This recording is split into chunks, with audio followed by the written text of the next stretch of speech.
Hi there, welcome to Neppy Invest. Now, typically this time of year, what I do is I go through all the half-yearly and yearly reports that were released in February, looking for some hidden gems. So the first thing I always go to is the cash flow statement. And if the cash flow statement interests me at all, I then look at the rest of the financial statements in closer detail. Most of the companies don't really interest me, so I just push them aside and won't look at them for another 6 months or a year.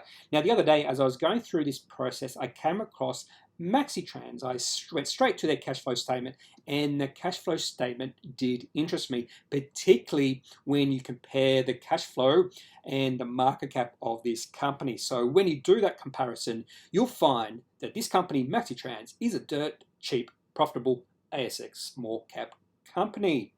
Now, the whole point of me doing these videos is to share ideas. Now, it's going to be up to you to take this idea, do further research, and then come to your own conclusions, whether this company is a buy, hold, or sell. Now, I won't give you any indication what I'm going to do with this company, whether I'm interested in buying. But if I am interested in buying this company, more than likely it's not a long-term hold. And you'll come to understand that when I show you the 11-year weekly chart of this company. So let's get stuck into MaxiTrans and with the next slide. So what's the agenda for this video? Talking about only one company, MaxiTrans. Now, the first thing I'll do is just give you a bit of a fact sheet and some rough financials around the company. Then I'll look closely at the cash flow statement, which they release in the half yearly, and look at the earnings bridge, which they provided in their presentation. Then I'll go through the financial and valuation history going back about 15 years to see if there's any sort of growth in this company and to see if this is good value right now compared to how they were valued in the past. Then, of course, I'll look at the 11-year weekly chart, and you'll see how this company can be a buy at certain times because it does become cheap, and then you'll see how the share price just fluctuates. Then I'll look at the outlook they gave us, and based off the outlook, this could be a potential buy. So if you're a lover or connoisseur of all things trucks, maybe MaxiTrans is the company to have in your portfolio because they are a supplier of truck and trailer parts to the transport industry, and they also have trailer repairs and services division in Australia and New Zealand. Now, the ticker code is MXI, and when you compare the market cap to the trailing 12 months in revenue and operating cash flow, you can sort of understand why I might be interested in this company. So a market cap of $55 million. And when you consider they only have net debt of $2 million, so they have something like $27 million in debt and $25 million in cash, which means their net debt $2 million. They have an enterprise value of about $57 million, but revenue of $338 million in the last 12 months. And operating cash flow positive of $47 million in the last 12 months, which means the enterprise value to operating cash flow is 1.1. Now, typically, when I'm looking for good value plays or potential good value plays, I'm looking for a number less than 6 there. So not all good potential value plays are that, because some of them could be value traps.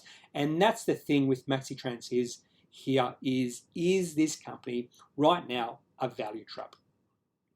So as I mentioned earlier in the video, the first thing I always go to when I look at a half-yearly or yearly report is the cash flow statement, because I want to know if a company is cash flow positive in their operations or not, because that's fairly significant. Is the company generating cash for their shareholders? Because the value of a company is just all their future cash flows taken to the present value. So that's how you actually value a company. So how did MaxiTrans do for the half year? Well, they were cash flow positive in operations to the tune of $21.6 million, which is quite impressive when you consider they only have a market cap of $55 million.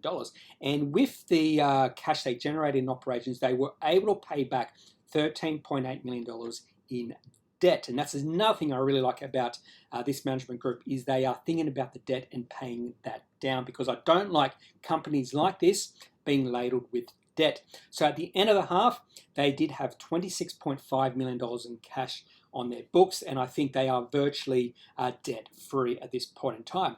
A couple of other things I did notice looking at their presentation, their improvement in working capital, so they decreased inventory and they are doing a much better job with the debtors. And the last thing was the fact they're going to review the payment of dividends at their full year. So they did suspend dividends a while back ago, and they are thinking now, because decreasing debt, increasing operational cash flow, they are now thinking of maybe paying a dividend by the end of the year, which is a good thing potentially, because the potential dividend amounts would be 1, 2, or 3 cents, you would think. Now, the earnings bridge I've given you here can be found in their half-year presentation, and the reason I'm showing it here because there are a couple of things I just did want to point out.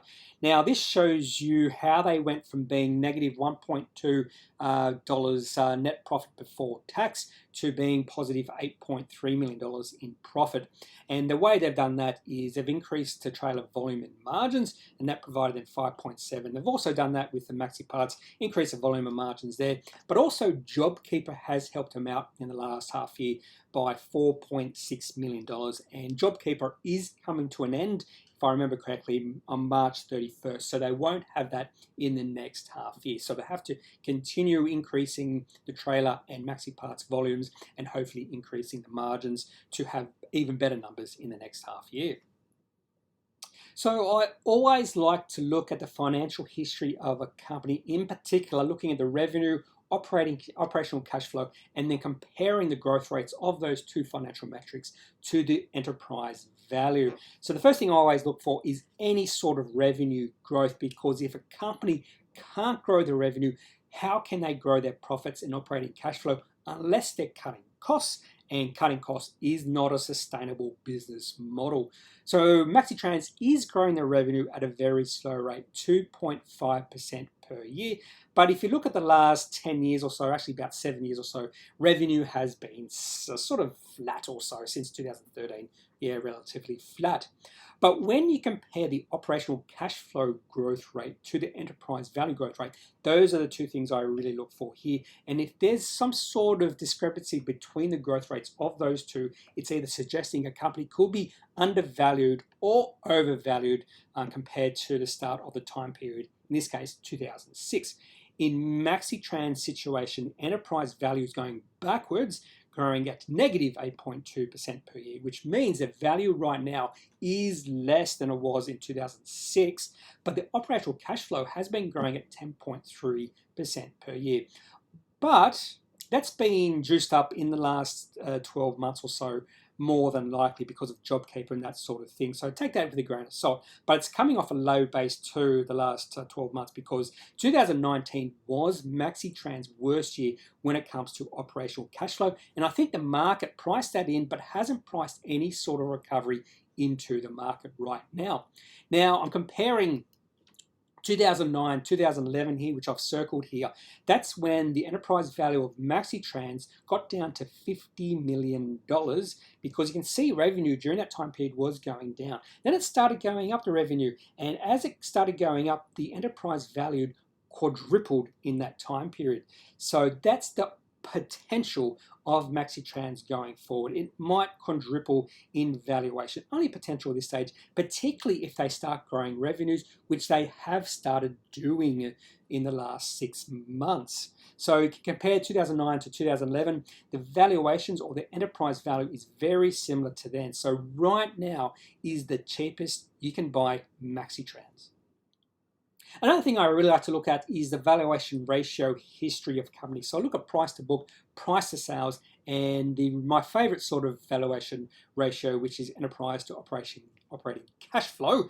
And the main thing is that can be used as a proxy for price to earnings, because I don't like looking at the profits of a company. I prefer to look at the operational cash flow, and I don't like to look at the market cap. I prefer to look at the enterprise value, because enterprise value takes into account the amount of debt a company has, a market cap doesn't. And when you look at this, compare all these ratios over time for MaxiTrans, you can see right now the valuation of MaxiTrans is at its lowest point. So there is that potential again of a bit of upsize to the valuation in MaxiTrans, which means the share price might increase from here over the next few years. Now on to the 11-year weekly chart for MaxiTrans. And the whole reason I wanted to show you this period of time is so you could see the rapid rise in the share price of this company from about 2011 to 2013. The share price went from 9 cents all the way to a top of $1.10. And if you're a shareholder who held firm your holdings during that rapid rise in the share price, you would have had a 10-bagger. But this is not the buy and hold sort of company you want to have in your portfolio.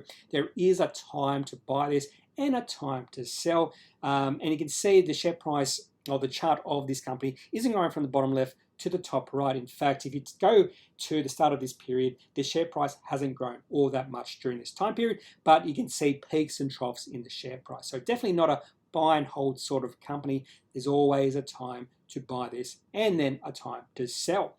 But if you compare the share price back from 2011 or 2010, which the share price was around 10 cents or so, compare that to now, the share price is right at this moment about 28 cents. Even though the share price is higher now compared to back then, the valuation of the company is very similar simply because they have been paying back debt in the last about 6 to 12 months or so. So the enterprise value now is very similar to what it was back then, simply because they had more debt back in 2010 and 11.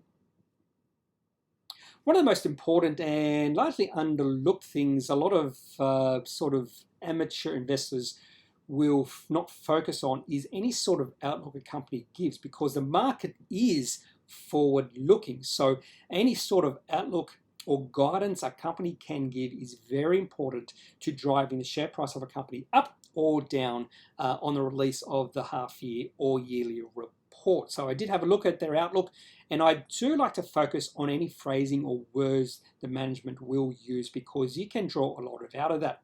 So the way I looked at MaxiTrans outlook is they are cautiously optimistic, and that was actually quite good, particularly with Maxi Parts. They do think they'll be, or they did say they'll be focusing on revenue growth for that division.